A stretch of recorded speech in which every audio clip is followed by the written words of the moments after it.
তো finally guys তোমরা এখানে দেখতেই পাচ্ছ আমাদের গেমে কিন্তু চলে এসেছে নতুন আপডেট। আর আমি গেমটাকে যখনই আপডেট করে প্লে করলাম তখনই দেখতে পাচ্ছ আমার গেমে কিন্তু অ্যাড হয়ে গেছে নতুন রেসিং কার এবং রেসিং মোড। আর আজকের এই ভিডিওতে আমি তোমাদেরকে দেখিয়ে দেবো কিভাবে তোমরা তোমাদের গেমে রেসিং কার এবং এই রেসিং মোড অ্যাড করবে। এই বিষয়ে তোমাদেরকে আজকের এই ভিডিওতে আমি মিনি সিটি চিট কোড দিয়ে দেবো, যেটার মাধ্যমে তোমরা তোমাদের গেমে মিনি সিটি অ্যাড করতে পারবে। এবং এর সাথে কিন্তু আমাদের গেমে অ্যাড হয়ে গেছে নতুন ফ্লাইং ব্রোমের চিট কোড, যেটা দিয়ে তোমরা এভাবে উড়তেও পারবে। আর আজকের ভিডিওতে আমি তোমাদেরকে এটা চিট কোডও দিতে চলেছি।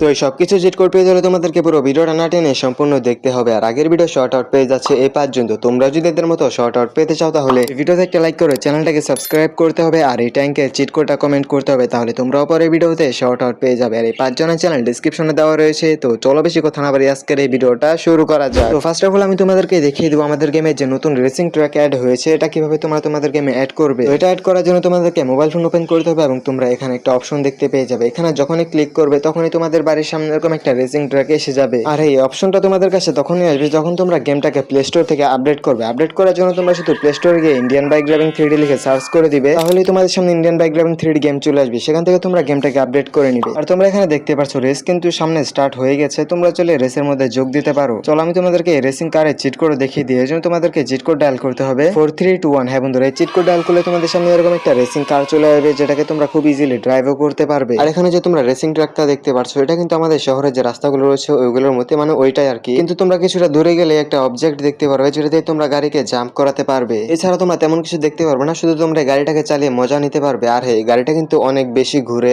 মানে যে স্টিয়ারিং হুইলটা রয়েছে এটা যদি তোমরা একটুখানি ধরো তাহলে কিন্তু এটা অনেকটাই ঘুরে যায়। এরপর আরো একটা রেসিং কারের চিট কোড হলো 4322। হ্যাঁ বন্ধুরা, চিট কোড ডালগুলো কিন্তু তোমাদের সামনে এরকম একটা রেড প্লাস ব্ল্যাক কালারের রেসিং কার চলে আসবে। আর তোমরা রেসিং কারটা কিন্তু খুব ইজিলি এভাবে চালাতে পারবে এবং খুব কম সময়ে কিন্তু এই গাড়িগুলো অনেক ভালো স্পিড ধরে নেয়। দেখতে পাচ্ছ কিন্তু খুব কম সময়ে আমারটা অনেক ভালো স্পিড নিয়ে নিয়েছে। আর এই গাড়িগুলো কন্ট্রোল করা আমার কাছে অনেকটাই টাফ মনে হয়। একটু স্টিয়ারিং ঘোরালে এটা অনেকটাই ঘুরে যায়, মানে পুরো গাড়িটা একদম ঘুরে যায়। আর গাইস, আমি তো রেসের মাঝখান থেকে রেসের ভিতরে ঢুকে গিয়েছিলাম। চলো এবার প্রথম থেকে রেস শুরু করা যায়। একটু নিজেকেও দেখে নিই কেমন গাড়ি চালাতে পারি। তো এখানে আমি আবারও রেস ট্র্যাকটাকে স্পন করে নিই। তারাও আর বন্ধুরা, আগে যারা তোমরা আমার রেগুলার ভিডিও দেখতে তারা তো জানো প্রায় 2 মাস পর আজকে আমার এই চ্যানেলে আমি লং ভিডিও আপলোড করলাম। মানে হয়েছে কি গাইস, আজকাল একটু ব্যস্ত সময় পার করছি, তো তাই ইউটিউব এবং গেম তেমন সময় দিতে পারছি না। কিন্তু আমি আবারও চেষ্টা করছি কামব্যাক করার, আবারও আগের মতো রেগুলার ভিডিও দেওয়ার। তাই তোমরা যারা এখন এই চ্যানেলটাকে সাবস্ক্রাইব করনি ভাই তাড়াতাড়ি সাবস্ক্রাইব করে দাও, এবং যারা আনসাবস্ক্রাইব করে দিছিলা ভাই তারা তো তাড়াতাড়ি করে সাবস্ক্রাইব করে দাও, কারণ এখন থেকে তোমরা প্রতিনিয়তই গেম রিলেটেড যত আপডেট আছে সবকিছু তোমরা এই চ্যানেলের ভিতরে পেয়ে যাবা। তো যাই হোক গাইস, দেখো আমি কিন্তু রেসটাকে আমার গাড়িটাকে দাঁড় করে দিয়েছি এবং এখনই কিন্তু রেসটা শুরু হয়ে যাবে। আর রেসটা যখন শুরু হবে তখন কিন্তু তোমাদের ফোনটা অনেকটা ল্যাগ করতে পারে যদি তোমাদের ডিভাইসটা লো হয়ে থাকে। আর যদি ভালো ডিভাইস হয়ে থাকে তাহলে তেমন ল্যাগ করবে না। রেস শুরু হওয়ার সময় শুধু একটু ল্যাগ করবে, কারণ সবগুলো গাড়ি একসাথে চলতে শুরু করে দেয়, তো তাই মোবাইল আর